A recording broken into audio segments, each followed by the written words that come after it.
Hello guys and welcome. In today's video, I'll be showing you how you can make millions off of broiler keeping.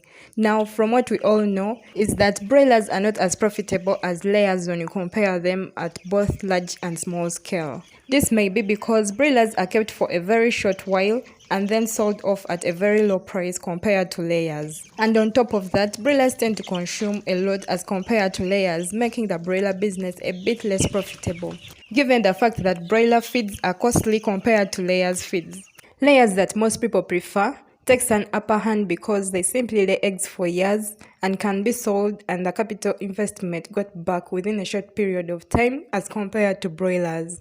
And we shouldn't forget that these very birds, the layers, when they stop laying, they can be sold off for meat, which is a double win for those who deal in layers compared to broilers. So when selling off these broilers after 6 weeks, people tend to buy them at a very low price. At times, a broiler can be sold at a price equivalent to a tray of eggs, and this is one of the reasons as to why most farmers prefer dealing in laying hens. And when you want to make more off of selling your broilers, it will require you keeping these birds longer for about an extra month, and this isn't favorable because broiler feeds are so costly and they consume a lot of feed to gain that weight that you'll need to sell them off at a favorable price. With all that being said, here is how you can make more off of broilers without spending a lot. With this, it will require you to provide all that's needed for the birds to grow and be healthy in the first month, and then later on spend completely nothing or little. So when starting, you buy the broiler chicks, brood them and give them all the care that's supposed to be given to them. That is safety, warmth in the brooder, good quality feeds, clean water, and all that's supposed to make them comfortable.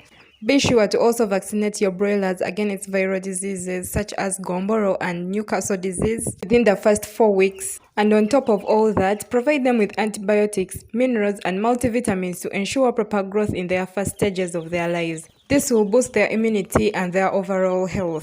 And when all this type of care is provided in the first month, these broilers will grow more healthy and resistant to diseases. So it's important that these broilers get the best care in their early stages, especially the first month of their lives. So when the first month is all done, you'll introduce your broilers to a free-range system. A free-range system is a type of rearing method that involves letting your poultry outdoors most of the time to look for their own food and water.